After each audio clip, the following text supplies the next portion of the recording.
hörmətli qarindaşlar, Şərq Türkistan sürgündə hökuməti televiziyasının xəbərlər proqramısını görüşənlərni qızğın qarşı alırız.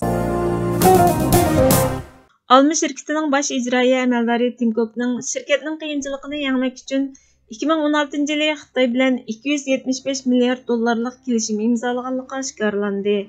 İchki hujjatlarda ko'rsatilishicha, 5 yillik kelishimning qiymati 275 milliard dollardan oshadi ekan. Ve Almanın Xitoy uchun yeterli xizmat qilmaganligini aytgan Xitoy amaldorlarini besiqtirishni maqsad qiladi ekan. Xabarlarga qaraganda 2016 yili Tim Cook hukumat amaldorlariga Apple Pay, App Store qatorliq mulozimatlarga tahdid soladigan harakatlar to'g'risida lobbichilik qilgan. Bu kelishim Alma şirketining Xitoy ishlab chiqaruvchilarining eng ilg'or ishlab chiqarish texnikasini yaratishni va ishchilarni tarbiyalashga yordam berish va'dasini o'z ichiga oladi ekan. U yana Alma uskunalari uchun texnik ko'p Xitoy ta'minlovchilarini tepish, Xitoy yumshoq detal shirkatlari bilan savdo qilish, Xitoy universitetlari bilan texnik jihatda hamkorlashish va texnik ko'p mablag' solishga va'da bergan.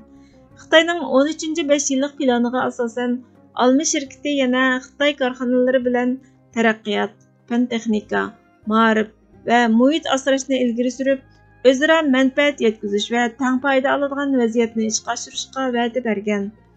Uning badaliga Xitoy zarur bo'lgan yordam berishga qo'shilgan. Alma bultur 9 oydan bu yil 9 oygacha bo'lgan 12 oy ichida 68 milliard dollarlik kirim yaratgan.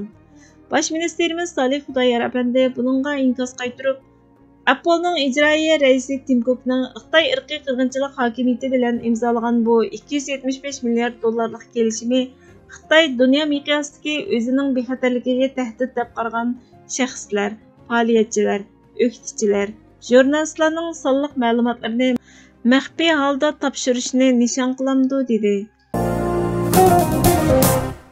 Xabarlarda aytilishicha, Sharq Turkistonda olimlar, professorlar, shoirlar, muzikantlar, doktorlar va yozuvchilardan bo'lib oz degandimi 321 nafar ziyoli madaniyat va savdo sarxillari 2016 yildan 2021 yilgacha bo'lgan aralıqda g'oyib bo'lgan. Bo'libmi 2017 yildan boshlab ularga nisbatan ziyonkashlik qilish ko'rinarli darajada kuchaygan. Uyg'ur adabiyot o'qituvchisi va shoir Gulnisa Imin Uyg'ur tili madaniyatini qo'g'dash va ilga surish haqidagi ko'z qarashlari sababidan qo'lga ilingan. 6 dekabr kuni Gulnisa Iminga 17,5 yillik qamoq jazosi berilgan. Uyg'ur tili va madaniyat meroslari mutaxassisi Abdubesir Ushkur, Uyg'ur tadqiqotchi, husnixatchi va sobiq jurnalist Ahmad Mo'min Tarimi 2017 yili yo'qolib ketgan.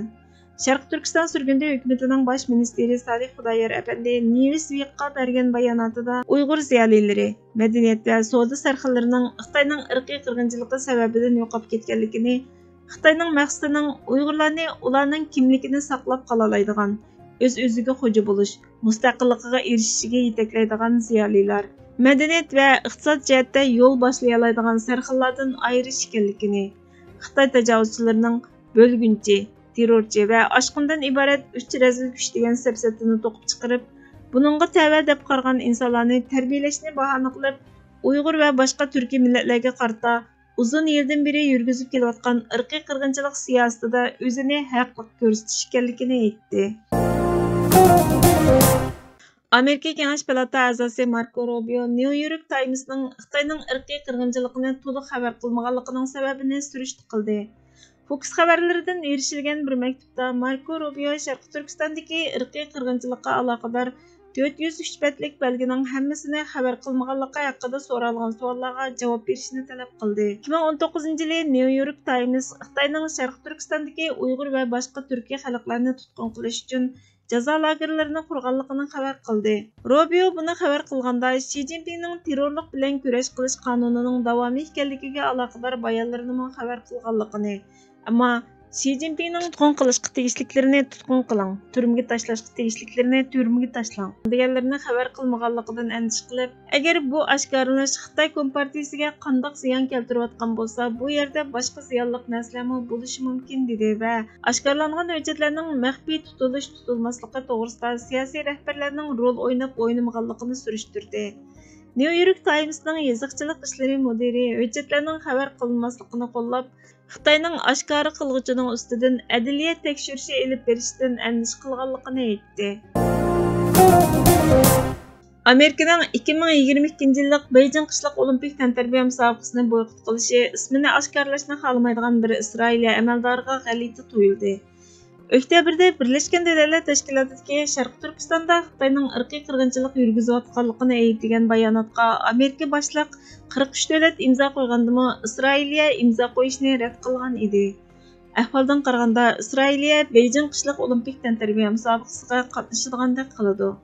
Ammo dunyo miqyosida hozirga qadar Amerika, Angliya, Kanada, Litva, Avstraliyani o'z ichiga olgan 10 dan ortiq davlat olimpik tantarbiya musobaqasini boykot qildi. Millatim, siz Allohning oldida og'ir gunohkor. Siz dinni o'limga hukm qildingiz. Duolaringiz Allohni masxara qilish bilan barobar. Ibodatlaringiz Allohni avor qilishdan boshqa narsa emas. To'g'ri, namoz o'qing, Ramazon tuting. Ammo eng chong ibodat kurashdir. Men sizga qurtulishning dushmanlar bilan urush qilishda ekanligini bildirmoqchiman. Vatanimizni ozod qilish bizning g'oyamiz va Allohning amri. Bu amirga itoat qiling. Shifrimiz o'lgicha dushman bilan urush qilish bo'lsin deydi Kavkaz qahramoni Sheyx Shamil. Sharq Turkiston xalqining jiddiy vazifasi Sharq Turkistonni besib olgan tajovuzchi Xitoylar bilan kurash qilib, Sharq Turkistonni mustaqil qilishdan iborat. Bizning har qanday suhbat va tabliğ so'rovlarimizda Sharq Turkistonni mustaqil qilishdan iborat bu ulug'vor g'oyani markaz qilgan holda suhbat va tabliğ elib berilishi, harakatlanishga chaqiriq qilinishi, diqqat tema boshqaga yo'tkalmasligi, mablag' va kuch mustaqillik ko'rish uchun beg'ishlanishi lozim. Hurmatli ko'ruvchilar, xabarlarimizni ko'rgan uchun ko'p rahmat. Kelar qitimli programmamiz ko'rishguncha Allohga omonat bo'linglar.